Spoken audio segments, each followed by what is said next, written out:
Hello friends. सो हमने science and technology ख़त्म कर दिया था। ये जो अब मैं स्टार्ट करने वाली हूँ PT 365 वो है इंटरनेशनल रिलेशन। तो इंटरनेशनल रिलेशन में आप जानते हैं बहुत सारे इश्यूज चलते रहते हैं जो मेंस के लिए भी हमको काम आते हैं एज और प्रीलिम्स के लिए भी काम आते हैं। सो अब हम उसको पढ़ते हैं। तो फर्स्ट टॉपिक है इंडिया और उसके नेबरहुड के ऊपर है। तो नेबरहुड कंट्रीज़ जितनी भी हैं इंडिया के आजू बाजू उन सब के बारे में है। तो पहला है इंडिया चाइना। तो जैसे कि आप जानते हैं इंडिया चाइना हमेशा न्यूज़ में रहता है, हमेशा उनमें कुछ ना कुछ बॉर्डर डिस्प्यूट रहता है। तो उसके कारण वो हमेशा ही न्यूज़ में रहते हैं। तो और फिर से इसी कारण वो न्यूज़ में है कि बॉर्डर डिस्प्यूट जो हुआ है, द बॉर्डर टेंशन जो है इंडिया और चाइना के बीच में आया है फिर से, नॉर्थ सिक्किम और लद्दाख को लेके। ठीक है, लाइन ऑफ एक्चुअल कंट्रोल तो आपको पता होगा जो लाइन ऑफ एक्चुअल कंट्रोल है वो किसके किसके बीच में है, इंडिया और चाइना के बीच में है। और लाइन ऑफ कंट्रोल जो होती है वो पाकिस्तान और इंडिया के बीच में होती है। तो actual control India China and line of control India Pakistan. ठीक है, now let's come to the India China border dispute. India China border dispute जो है वो किस लिए है, क्योंकि जो लाइन है वो क्लियरली डिमार्केटेड नहीं है। ठीक है, जो टेरिटरीज हैं वो पूरी तरह डिमार्केटेड नहीं है, क्योंकि जब ब्रिटिशर्स ने पॉलिसीज़ बनाई थी तो उन्होंने अच्छे से डिमार्केट नहीं किया था जो कौन सी टेरिटरी इंडिया में आती है, कौन सी टेरिटरी चाइना में आती है। तो इसके कारण ये डिस्प्यूट्स चलते ही रहे हैं और यहाँ पे कोई mutual agreed line of actual control नहीं है। ठीक है, म्यूचुअली जो इंडिया भी एक्सेप्ट कर ले और चाइना भी एक्सेप्ट कर ले, तो ऐसा कोई म्यूचुअली एग्रीड जो है लाइन ऑफ एक्चुअल कंट्रोल नहीं है। वो बस एक लाइन बना दी गई है। तो चाइना हर बार बोलता है ये टेरिटरी मेरे अंदर है, तो वो लाइन ऑफ एक्चुअल कंट्रोल के बाहर भी जो टेरिटरी आती है उनको भी अपने अंदर बोलता है मेरे चाइना का पार्ट है। इंडिया भी ऐसे ही करते हैं। तो लाइन ऑफ एक्चुअल कंट्रोल जो है वो डिमार्केट कितना करती है इंडिया को और चाइनीज़ टेरिटरी को। तो लाइन ऑफ एक्चुअल कंट्रोल जो है 3488 किलोमीटर लॉन्ग है जो इंडिया कंसीडर करता है, और चाइनीज़ क्या कंसीडर करती है, सिर्फ 2000 किलोमीटर कंसीडर करती है। तो लाइन ऑफ एक्चुअल कंट्रोल जो है यहाँ पे देखिए, ये जो पतली पतली लाइन बनी है, ये वाली लाइन जो है जहाँ पे ये देवसांग और गलवान वैली और hot spring, this is called line of actual control. ठीक है, उसे लाइन ऑफ एक्चुअल कंट्रोल बोलते हैं। ठीक है, और डिस्प्यूटेड टेरिटरीज कौन कौन सी हैं, ऑब्वियसली अक्साई चेन, ये जो ऑरेंज वाला पार्ट है वो पूरी डिस्प्यूटेड टेरिटरी है जो चाइना अपना पार्ट समझता है। ठीक है, तो इंडिया का जैसे ही अगर हम लाइन ऑफ एक्चुअल कंट्रोल को डिवाइड करें तो उसके 3 सेक्टर्स आते हैं, वेस्टर्न सेक्टर, मिडल सेक्टर और ईस्टर्न सेक्टर। तो वेस्टर्न सेक्टर जो है, जैसे ही हम इंडिया का वेस्टर्न पार्ट देखते हैं, ठीक है, तो उसमें हम देखते हैं कि जॉनसन लाइन जो है ब्रिटिशर्स ने बनाई थी, ब्रिटिशर्स ने प्रपोज की थी, जिसमें जो कहाँ से कहाँ एक्सटेंड करती है, कुल्लू माउंटेन से अक्साई चेन और जम्मू कश्मीर तक आती है। तो इंडिया ने जॉनसन लाइन यूज़ किया अक्साई चेन को अपना पार्ट बनाने के लिए, बट जो चाइना है वो जॉनसन लाइन एक्सेप्ट नहीं करता, उसने अपनी खुद की मैकमोहन लाइन एक्सेप्ट की और उन्होंने बोला कि अक्साई चेन जो है वो चाइना का पार्ट है। तो इंडिया जो है कौन सी लाइन यूज़ करता है, जॉनसन लाइन, और अक्साई चेन अपना पार्ट बताता है, और मैकडोनल्ड लाइन जो है चाइना करता है और उसको अपनी अक्साई चीन को अपनी कंट्रोल में बताता है। देन आते हैं हम मिडिल सेक्टर। मिडिल सेक्टर जो है हिमाचल प्रदेश और उत्तराखंड वाले रीजन में आता है, जो कि बहुत ही कम डिस्प्यूट है वहाँ पे,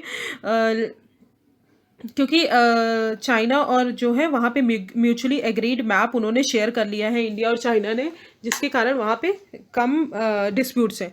फिर ईस्टर्न सेक्टर आता है जो कि अरुणाचल प्रदेश और ये सिक्किम वाला एरिया है, जहाँ पे मैकमोहन लाइन बनाई गई है, डिसाइडेड इन 1914। तो जहाँ पे रिप्रेजेंटेटिव कहाँ कहाँ के हैं, चाइना, इंडिया, तिब्बत, शिमला के। तो ये है अरुणाचल प्रदेश लाइन, वहाँ पे भी इंडिया और चाइना का बहुत बड़ा डिस्प्यूट चलता रहता है। ठीक है, चाइनीज़ रिप्रेजेंटेटिव्स जो हैं वो एग्रीमेंट इनिशिएट किया था, बट उन्होंने फिर रिफ्यूज़ भी कर दिया उस एग्रीमेंट को लेकर।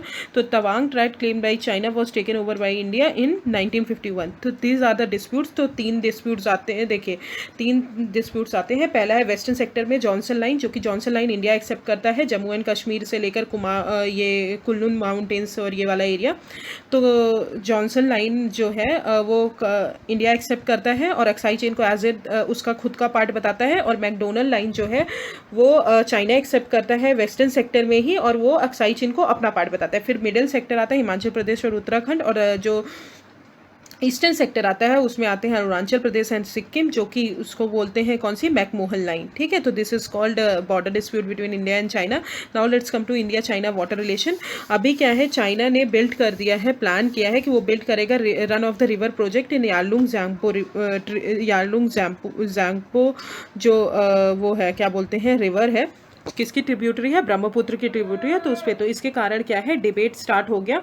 तो यारलुंग जैंपो जो है वो ट्रिब्यूटरी किसकी है, ब्रह्मपुत्र की, जिसको सियांग बोलते हैं चाइना में, ठीक है। वो कहाँ ओरिजिनेट होती है, लुम्पो गैंगरी ग्लेशियल इन नॉर्थ वेस्ट तिब्बतन प्लेट्यू में जो है ओरिजिनेट होती है। तो आप इसको याद कर लीजिए, जनरली पूछता है कि रिवर कहाँ की है और रिवर कहाँ पे ओरिजिनेट होती है, तो it is important. Run of the river dam का मतलब होता है एक हाइड्रो इलेक्ट्रिक जनरेशन करो कि जो है जिसमें कोई भी आर्टिफिशियल आप कुछ भी नहीं बनाओ, जिसमें नेचुरल फ्लो हो वाटर का, उसके एलिवेशन से, जैसे एलिवेशन से माउंटेन से ड्रॉप हो रहा है तो उसके खुद के एलिवेशन से ड्रॉप हो और ये एनर्जी जनरेट करे, उसमें कोई भी नेचुरल फ्लो के कारण एनर्जी जनरेट करे, कोई भी एक्स्ट्रा चीज़ें हम उसमें ना करें कि इसलिए run of the river project, जहाँ से रिवर रन होती है वहीं पर हाइड्रो इलेक्ट्रिक जनरेशन इलेक्ट्रिसिटी का करना।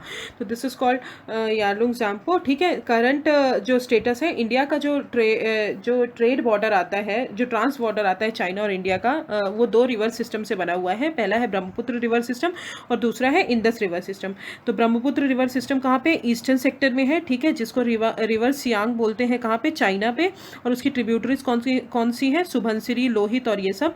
इंडस जो रिवर सिस्टम है वो वेस्टर्न साइड में आता है, जिसमें 5 रिवर्स आती हैं, 5 रिवर्स आती हैं, और रिवर सतलज, ठीक है, रिवर सतलज और रिवर इंडस जो है वो मानसरोवर जो वो है वहाँ से राइज होती हैं, तो वहाँ से इंडस और रिवर जो सतलज जो है वो उसके वेस्टर्न साइड में आती है, ठीक है।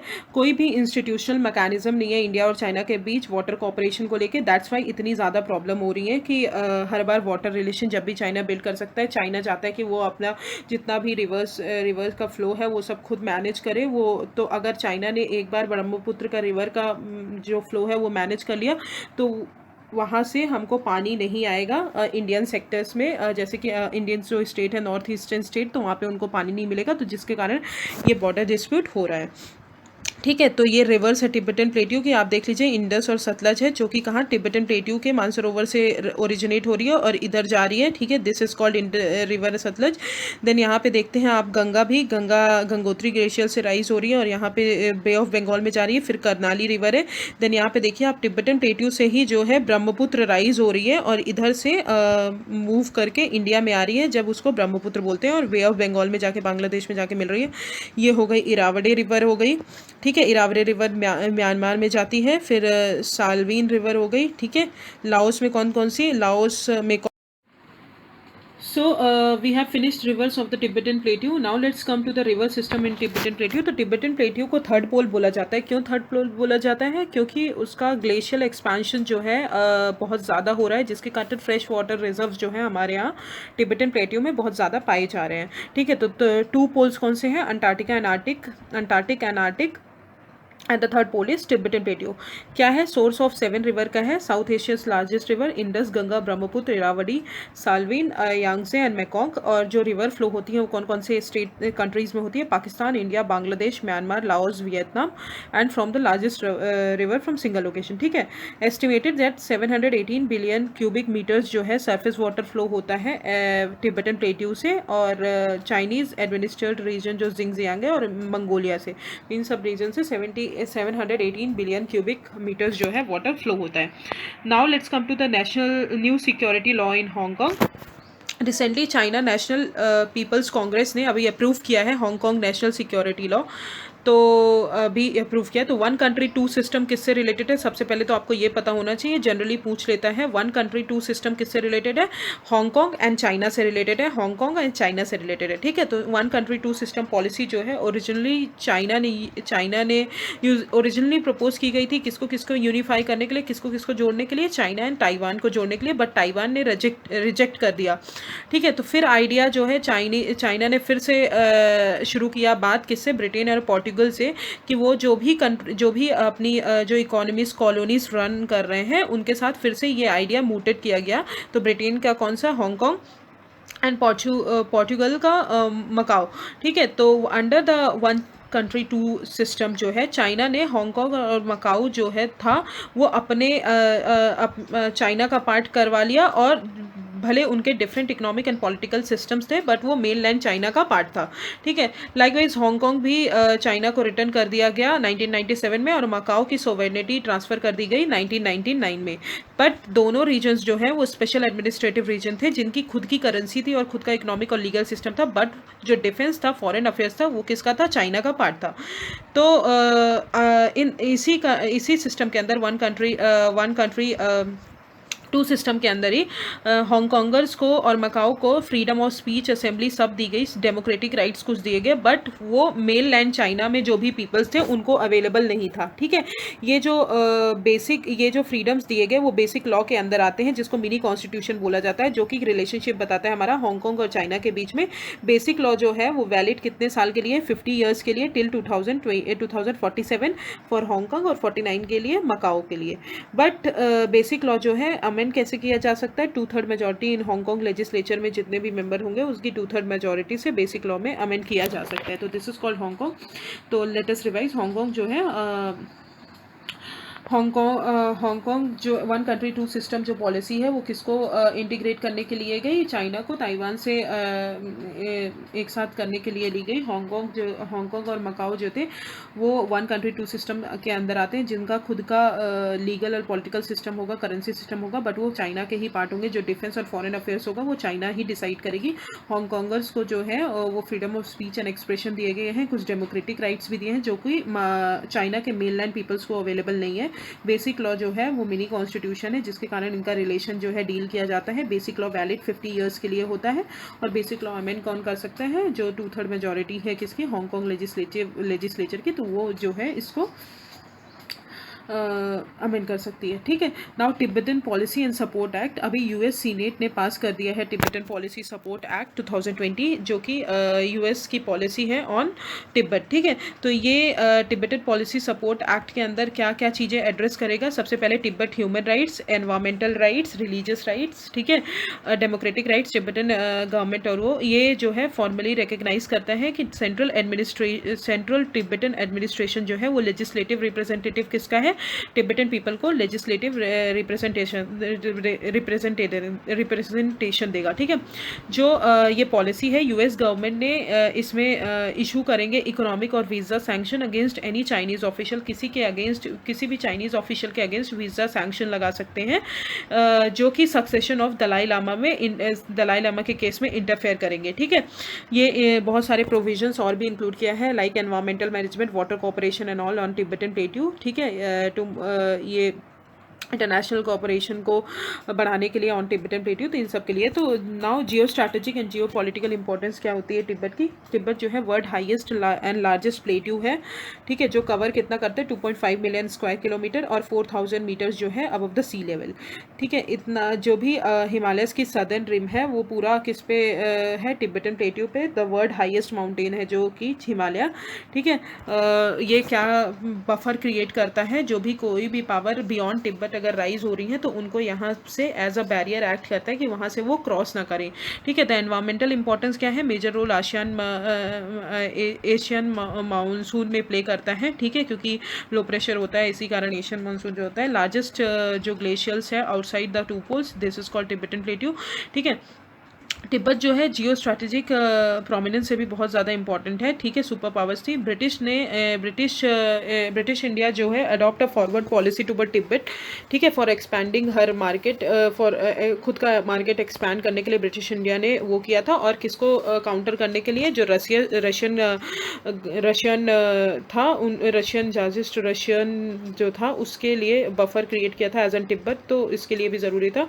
चाइना जो है वो तिब्बत को एज अ पाम ट्रीट करता है, एंड लद्दाख, नेपाल, सिक्किम, भूटान एंड अरुणाचल प्रदेश को एज अ 5 फिंगर ट्रीट करता है, ठीक है। तो दलाई लामा जो है, तो लेट अस नो अबाउट वो दलाई लामा जो थे वो स्पिरिचुअल लीडर थे तिब्बतन के, ठीक है, जिनको पूरी तरह स्पिरिचुअल लीडर माना जाता है, वहाँ के लोग उनको फॉलो करते थे। बट तिब्बतन अपराइजिंग हुआ 1959 में, तो दलाई लामा जो है इंडिया आ गए और उन्होंने इंडिया ने उनको अपने यहाँ रिफ्यूजी के तौर पे उनको रखा गया।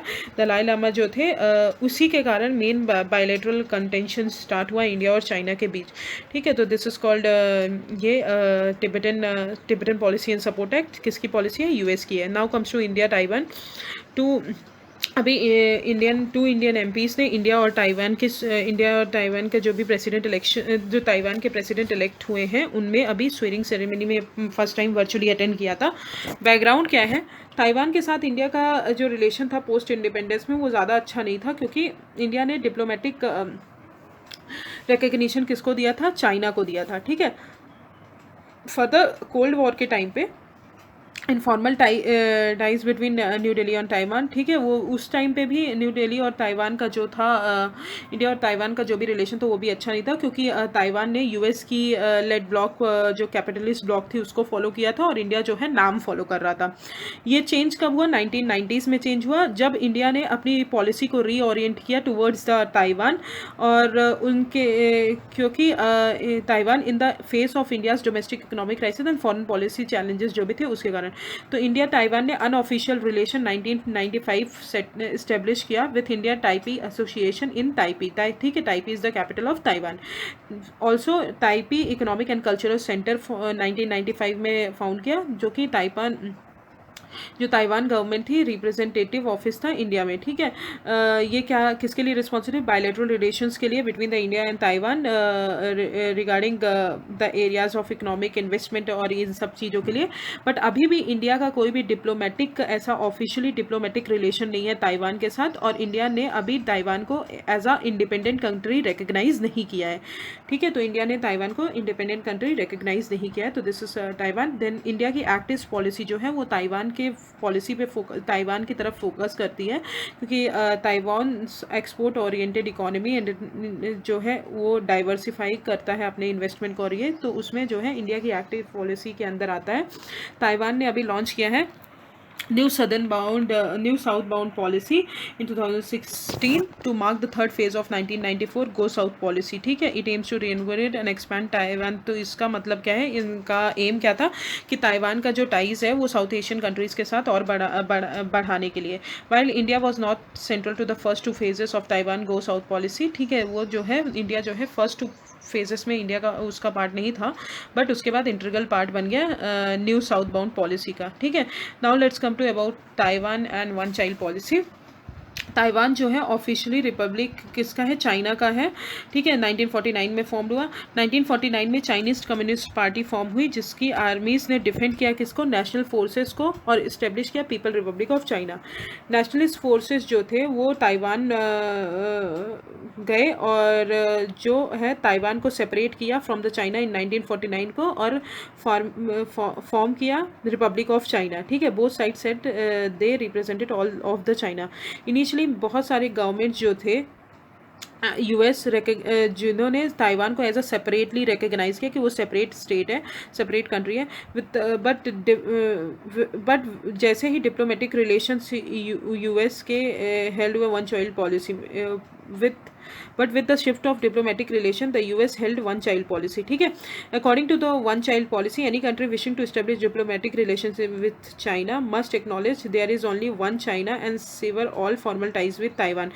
ठीक है, तो one child policy में क्या बोला है कि कोई भी कंट्री अगर डिप्लोमेटिक रिलेशन चाइना के साथ रखनी चाहती है तो वो वहाँ पे सिर्फ ओनली वन चाइना होगा, सिर्फ एक ही चाइना होगा और बाकी सब उनके टाइज होंगे। ठीक है, ताइवान जो है वो कोई मेंबर नहीं है एज एन यूनाइटेड नेशन में एज अ मेंबर एक्ट नहीं करता और WHO में, बट वो मेंबर ऑफ चाइनीज टाइपेई के नाम से जाना जाता है as a member of WTO। ठीक है, नाउ 179 जो कंट्रीज़ हैं आउट ऑफ 193 मेंबर्स स्टेट जो है UN के, वो कोई भी डिप्लोमेटिक रिलेशन मेंटेन नहीं करते ताइवान के साथ। तो this is called Taiwan and India Taiwan. Now let's come to the India Bangladesh relation. 2020 है, 2021 है, वो इंडिया बांग्लादेश का गोल्डन जुबली है। 50 ईयर्स हो गए इंडिया बांग्लादेश के रिलेशन को। 1971 में बना था। ठीक है। तो background of India Bangladesh relation, India जो है पहली कंट्री है जिसने रिकग्नाइज़ किया था बांग्लादेश एज एन कंट्री, और उसके साथ डिप्लोमेटिक रिलेशन स्टार्ट किया था दिसंबर 1971 में after the independence. Trade relation क्या है, इंडिया जो है बिगेस्ट पार्टनर है, बांग्लादेश का इन साउथ एशिया रीजन। वो बहुत सारे ट्रेड इम्बैलेंसेस को एड्रेस करता है, बहुत सारे मल्टीपल किसको फ्री एक्सेस देके फॉर मल्टीपल जो भी बांग्लादेशी प्रोडक्ट है, और 10 इंटीग्रेटेड चेक पोस्ट इंडिया ने इस्टेब्लिश किया है विद द इंडिया बांग्लादेश। ठीक है, फिर विद द बांग्लादेश। अब आर्म फोर्सेस एक्सरसाइज होती हैं, एक्सरसाइज संप्रीति एंड मिलन, तो आप ये अच्छे से याद कर लीजिए। एक्सरसाइज संप्रीति और मिलन जो है आर्म फोर्स एक्सरसाइजेस हैं जो किसके किसके बीच में होती हैं, इंडिया एंड बांग्लादेश के बीच में होती है। Now let's come to the connectivity.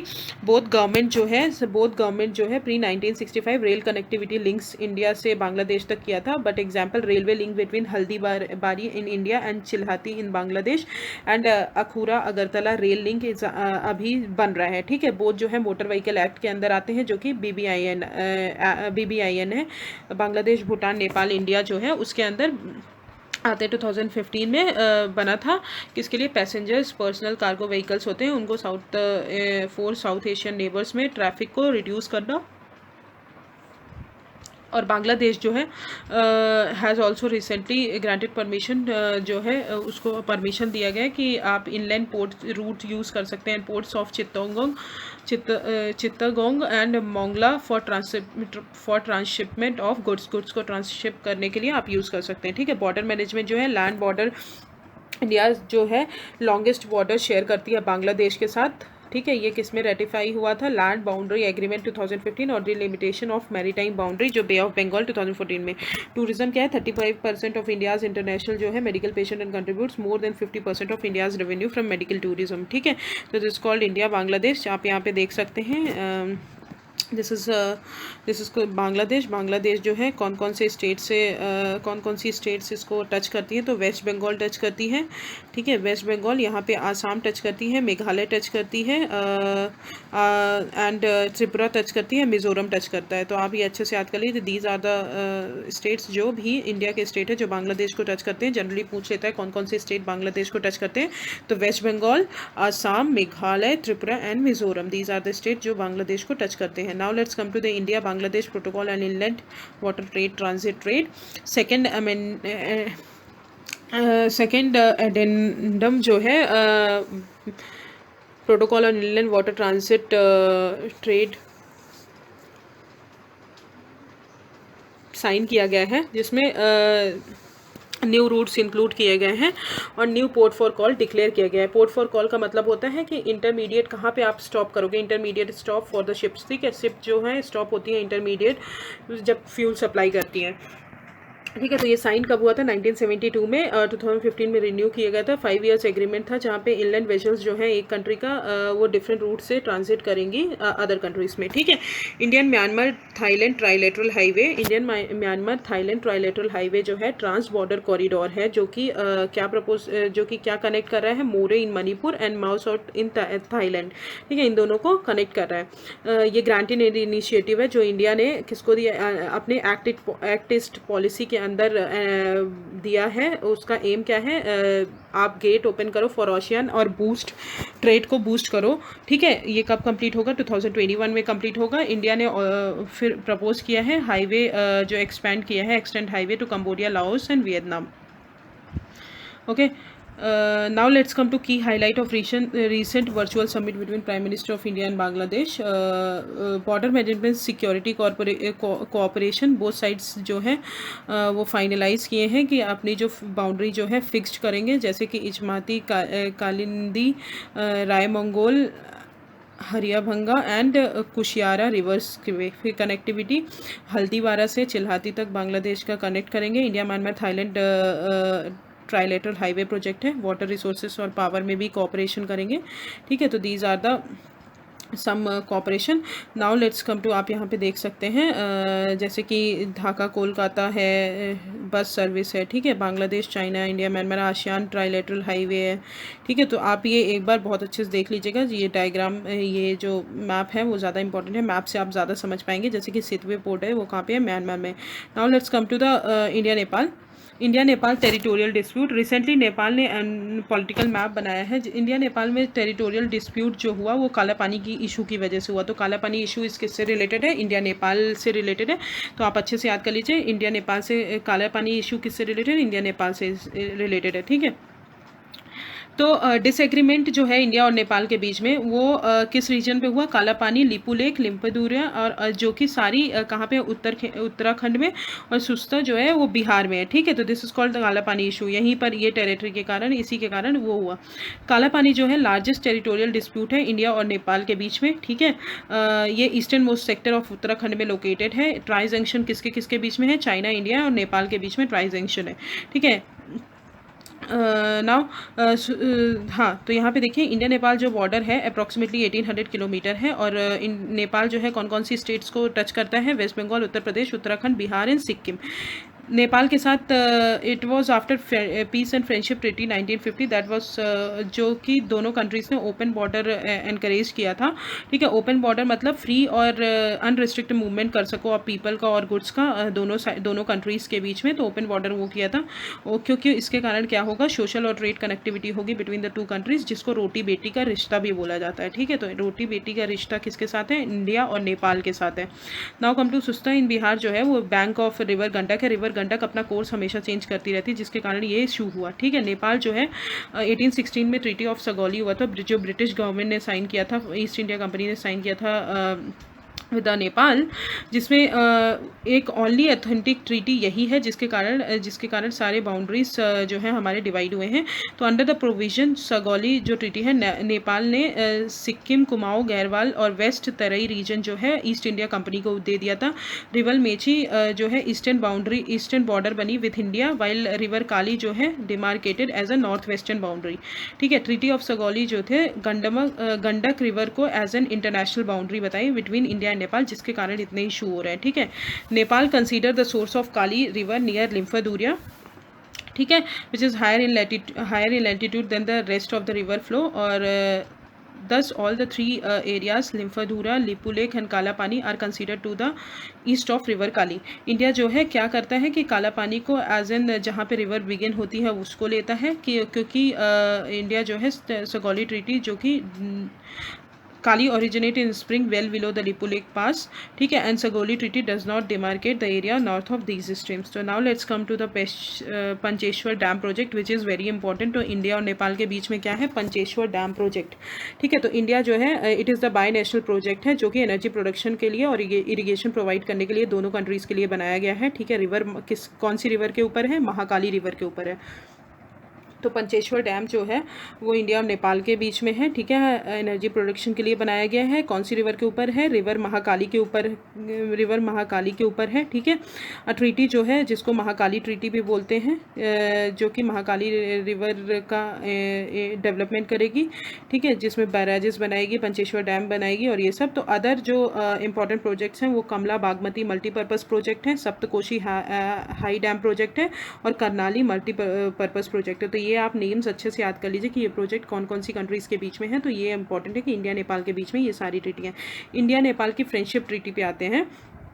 ये ट्रीटी क्या करती है? नेपालीज नेशनलिस्ट को अलाउ करती है कि वो जो है इंडिया में वर्क कर सके, बिना वर्क परमिट के भी वो वर्क कर सकते हैं, गवर्नमेंट जॉब्स के लिए अप्लाई कर सकते हैं, सिविल सर्विसेज के लिए अप्लाई करते हैं, ठीक है। उनको नेपालीज नेशनल्स को अलाउ करती है कि वो अपना बैंक अकाउंट और ओपन कर सकते हैं इंडिया में और प्रॉपर्टी भी खरीद सकते हैं, और नेपालीज जो हैं वो अपना आर्म्स एंड एम्यूनेशन विया इंडियन टेरिटरी से ले जाके यूज़ कर सकते हैं, ठीक है। तो इंडिया ने अपना जो ये राइट्स हैं किस लिए दिया है? क्योंकि ये प्रमोशन ऑफ गुडविल, ठीक है। नोट दैट इंडिया जो है फ्रेंडशिप ट्रीटी वो भूटान, बांग्लादेश के साथ भी साइन किया है, ठीक है। तो this is called India Nepal relation, Kala Pani issue and all.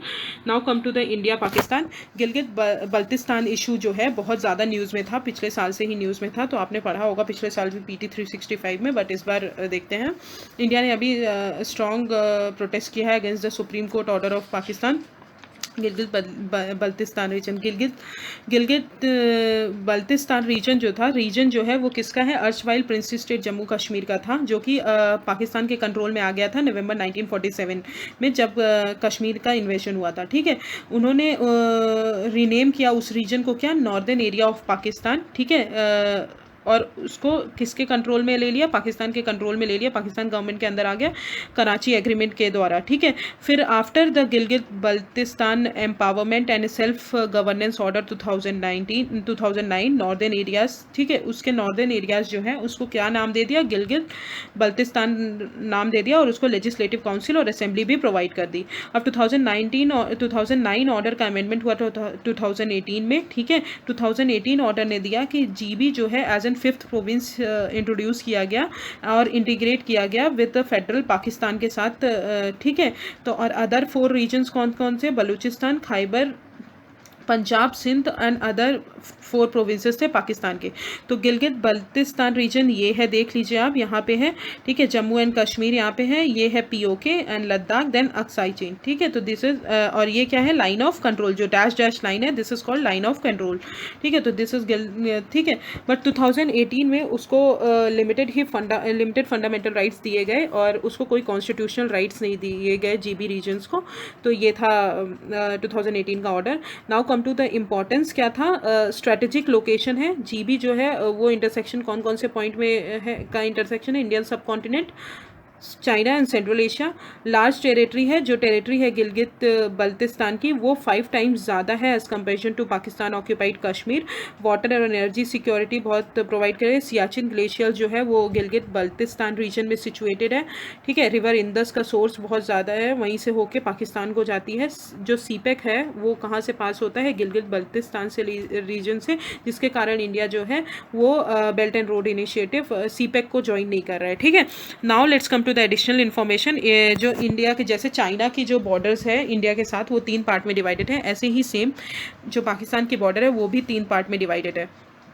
तो फर्स्ट है जिसको बोलते हैं इंटरनेशनल बॉर्डर, जो कि 2400 किलोमीटर्स तक है। सेकंड है लाइन ऑफ कंट्रोल, और तीसरा है एक्चुअल ग्राउंड पोजीशन लाइन, जहाँ पे सियाचिन ग्लेशियर के जो भी इशू है उसके वहाँ पे। ठीक है, now let's come to the India Bhutan hydro power project. अभी भूटान ने पैक्ट साइन किया है हाइड्रो पावर प्रोजेक्ट का इंडिया के साथ, जिसको कोलोंगचू प्रोजेक्ट बोलते हैं, जो कि कहाँ पे कंस्ट्रक्ट हुआ है? ट्राशियांग से जो सेक्टर है ईस्टर्न रीजन ऑफ भूटान है वहाँ पे। ये सेकेंड 2025 में कंप्लीट होगा। जॉइंट वेंचर पार्टनर्स है किसके बीच में? सतलज जल विद्युत निगम हिमाचल प्रदेश और भूटानीज drunk green power corporation.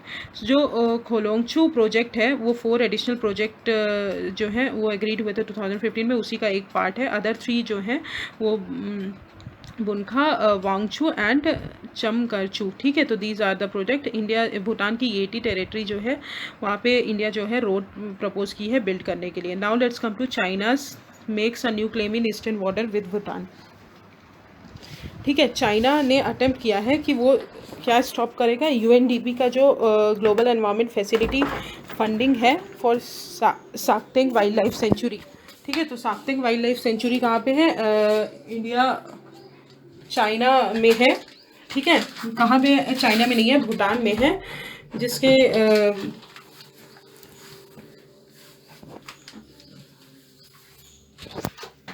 China has attempted to stop UNDP's Global Environment Facility funding for Sangteng Wildlife Sanctuary।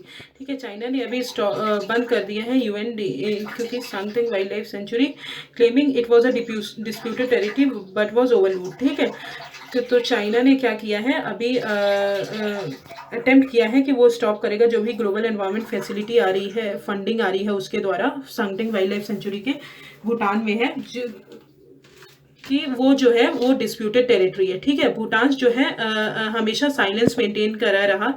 जो भूटान और चाइना का जो भी इश्यूज रहे as an boundary dispute and border dispute, तो हमेशा भूटान जो था वो साइलेंट था उस पार्ट में, वो उसने कभी कुछ भी नहीं बोला।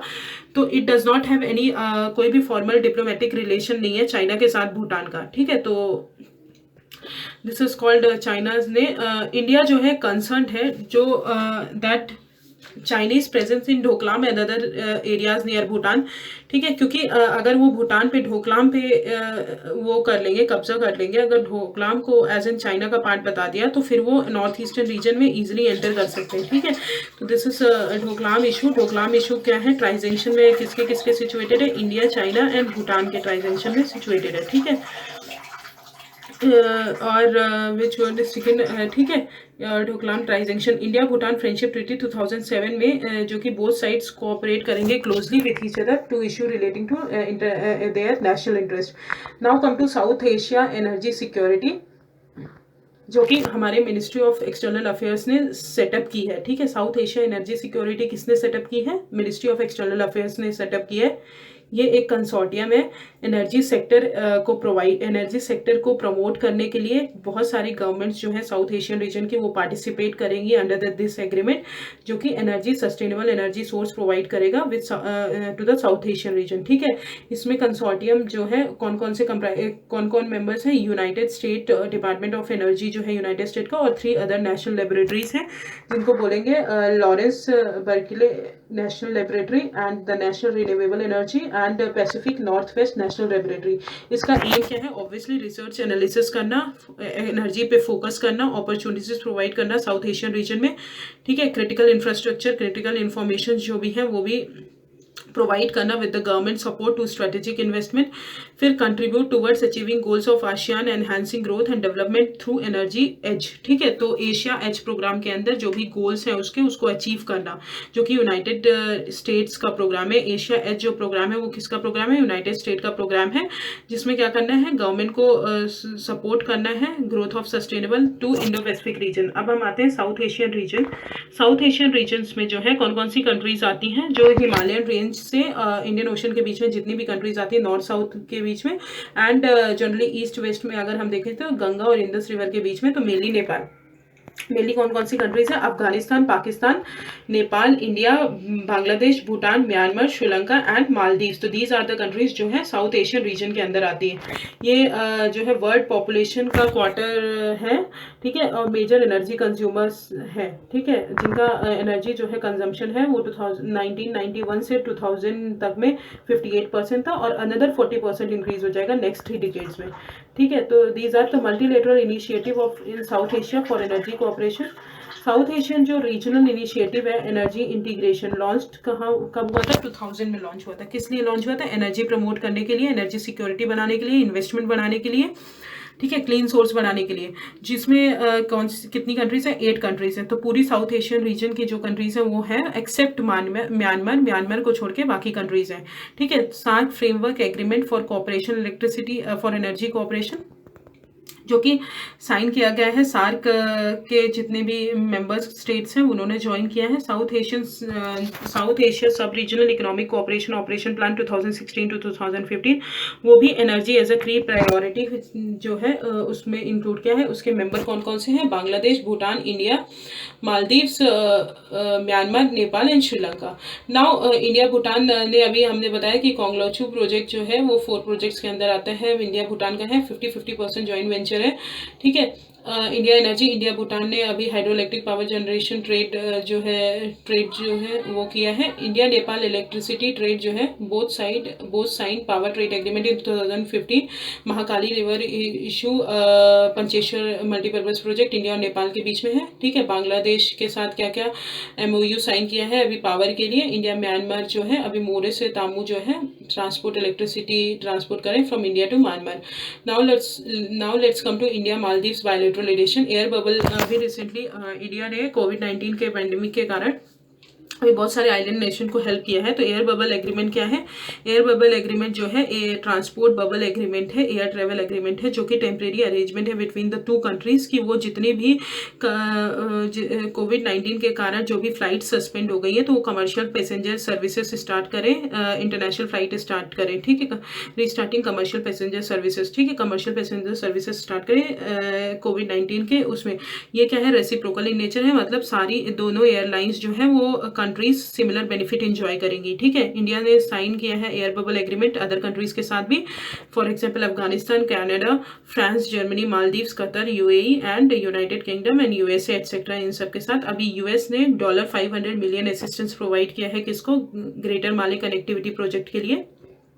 ठीक है, जो कि बहुत सारे नेबरिंग आइलैंड को कनेक्ट करेगी, विलिंगली, थिलाफूसी एंड गुलिफाहू आइलैंड को वो करेगी। ठीक है, यूएस ने अभी $400 लाइन ऑफ क्रेडिट भी प्रोवाइड किया है। ठीक है, now let's come to high impact community development project.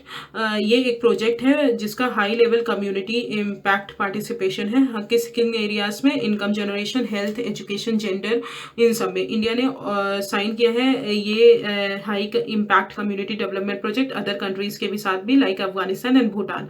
तो अब आते हैं स्ट्रेटेजिक इंपॉर्टेंस क्या होती है। मालदीव जो है वो प्रॉक्सिमिटी है वेस्टर्न कोस्ट ऑफ इंडिया की। ठीक है, वेस्ट साइड पे लाई करता है और ये पोटेंशियल है कि थर्ड नेशंस नवल प्रेजेंस जो है एरिया का अलाउ करता है। मालदीव जो है किसका हब है, कमर्शियल सी लेन्स का हब है। 97% ऑफ इंटरनेशनल ट्रेड जो है वॉल्यूम और 75% 5 बाय वॉल्यूम ये इस रीजन से पास होता है।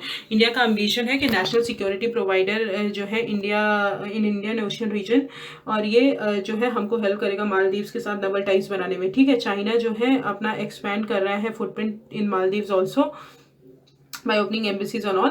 तो ये हो गया वो। और तो दीज आर द आइलैंड। देखिए यहाँ पे मालदीव्स यहाँ पे सिचुएटेड है, चागोस आर्किपेलागो यहाँ पे है, मॉरिशस, फिर सिचलिस, फिर एगलगा आइलैंड, फिर ट्रोमिलिन आइलैंड, कारगेडोस, ये सब जो जितने भी हैं ये लाइन से आपको पता होना चाहिए। कभी कभार नॉर्थ से साउथ अरेंजमेंट में पूछ लेता है तो आपको पता होना चाहिए। ठीक है, ऑपरेशन कैक्टस जो है वो मालदीव्स के साथ इंडिया ने साइन किया था, इंडियन आर्मी ने साइन किया था जब। ठीक है, तो ये हो गया, this is Maldives. Now let's come to India's development efforts in Afghanistan. India ने अभी 100 प्रोजेक्ट वर्थ $80 मिलियन जो है अफगानिस्तान को वो दिया है। इंडिया ने प्लेज किया है कि $2 बिलियन जो है अफगानिस्तान को हर सेक्टर्स में हर सेक्टर्स में इन्वेस्ट करेगा इन अफगानिस्तान के, like example health care, education, infrastructure, social welfare and all. India जो है 5th लार्जेस्ट डोनर है अफगानिस्तान को एंड लार्जेस्ट डोनर है इन रीजनल लेवल। ठीक है, India high visibility large scale project भी इम्प्लीमेंट कर रहा है। ठीक है, low visibility small development project भी इम्प्लीमेंट कर रहा है in remote areas. Over the years India has shifted focus narrow security centric approach to regional confidence building. ठीक है, रीजनल कॉन्फिडेंस बिल्डिंग मतलब छोटे छोटे चीज़ों में वो इन्वेस्ट करके अफगानिस्तान को एज अ रिसोर्स प्रोवाइड कर रहा है कि वो अपने पोटेंशियल को इंक्रीज करे, जैसे कि डेवलपमेंट हो गया, गवर्नेंस हो गया, ट्रेड हो गया, तो इन सब से। ठीक है, तो these are 5 pillars that drive the India's development partnership with Afghanistan, humanitarian assistance, economic development, capacity building, infrastructure and connectivity. ठीक है, कनेक्टिविटी तो ये जो हमने जितना भी पीछे पढ़ा ये सब एक मैप में दिया हुआ है, क्या क्या चीज़ें इंपॉर्टेंट है, क्या क्या टर्म्स इंपॉर्टेंट है, तो ये आप पढ़ लीजिएगा। मोतीहारी अमलेखगंज पेट्रोल पाइपलाइन किसके किसके बीच में, इंडिया नेपाल के बीच में है। पंचेश्वर मल्टीपर्पज प्रोजेक्ट जो है नेपाल के बीच में है, इंडिया नेपाल। बर्मा के साथ मतलब म्यांमार के साथ उन्होंने Kaladan multi modal project, transit transport project, और India Myanmar Thailand trilateral project. Bhutan के साथ अभी हाइड्रो इलेक्ट्रिक प्रोजेक्ट लॉन्च किया, मंगडेचू हाइड्रो इलेक्ट्रिक प्रोजेक्ट। ठीक है, बांग्लादेश के साथ अभी रेल लिंक किया, अखूरा से अगरतला और खुलना से मंगोला, मैत्री थर्मल पावर प्रोजेक्ट। ठीक है, श्रीलंका के साथ housing project, development of container terminal at Colombo port in collaboration with Japan, and Maldives के साथ greater Male connectivity project, high impact community development project. तो दीज आर द वो जो पीछे हमने पढ़ा। नाउ लेट्स कम टू, तो जो भी कुछ लोकेशंस थी जो भी न्यूज़ में थी। तो सबसे पहले आता है भाषण 4 आइलैंड, जो कि कहाँ पे है, बांग्लादेश में है। कहाँ पे है, बांग्लादेश में। तो यहाँ पे आप देखिए ये सिचुएटेड है भाषण 4 आइलैंड यहाँ पे, दिस इज द फर्स्ट। ठीक है, ये क्यों था आइलैंड जो है वो island in bay of Bengal, जहाँ पे बांग्लादेश जो है अपने रोहिंग्याज जो है उनको रोहिंग्याज रिफ्यूजी जो है उनको शेल्टर प्रोवाइड करे। फिर चट्टोग्राम पोर्ट जो है बांग्लादेश का ही है, जहाँ पे पहला कंटेनर जो है कोलकाता पोर्ट से अगरतला गया है फ्रॉम दिस पोर्ट। ठीक है, फिर शहतूत डैम कहाँ पे है, विच इज इन अफगानिस्तान। ठीक है, तो इंडिया ने कंस्ट्रक्ट किया है ये dam on Maidan river, tributary of Kabul river, ठीक है। अखूरा जो है बांग्लादेश में है, Agartala rail link project Bangladesh में है, ठीक है, Agartala rail link project. Then Kalewa Yagyi road section जो है, section of India Myanmar Thailand, ठीक है, Kalewa Yagyi road section India Myanmar और थाईलैंड का ट्राइलेटरल हाईवे है, ठीक है। Now come to hydro power project Luhari stage 1 जो है हिमाचल प्रदेश में है, okay, this is Himachal Pradesh. और यहाँ पे है लुहारी स्टेज 1 हिमाचल प्रदेश में है, जो कि लोकेटेड किस पे है, सतलज रिवर पे लोकेटेड है, जो कि कहाँ पे सिचुएटेड है, शिमला और कुल्लू डिस्ट्रिक्ट में। फिर कोहाला पाकिस्तान ऑक्यूपाइड कश्मीर में, जो कि झेलम रिवर पे कंस्ट्रक्ट किया गया है, बाई चाइना ने कंस्ट्रक्ट किया है, सीपेक, ठीक है। तो आज़ाद क्या था, हाँ, कोहाला जो है पाकिस्तान ऑक्यूपाइड कश्मीर में। फिर आते हैं आज़ाद पठान, पीओके में ही सिचुएटेड है, ठीक है, पीओके में झेलम रिवर पे है, कंस्ट्रक्टेड बाय चाइना, सीपेक। तो ये दोनों किसने किया है, चाइना ने कंस्ट्रक्ट किया है अंडर सीपेक। फिर रेटल आता है जम्मू एंड कश्मीर में है, ये देखिए जम्मू एंड कश्मीर में, जो कि run of the river project है, किस पे है, चेनाब रिवर पे है, ठीक है। फिर ढौला सिद्ध आता है हिमाचल प्रदेश में, run of the river project कहाँ पे है, ब्यास में। तो this is the end of first topic of international relation. I hope मैंने आपको सारी चीजें बता दी है। अगर आपको कुछ भी रह गया है, कुछ भी डाउट्स हैं, आप प्लीज कमेंट सेक्शन में मुझे कमेंट कर सकते हैं। Thank you so much.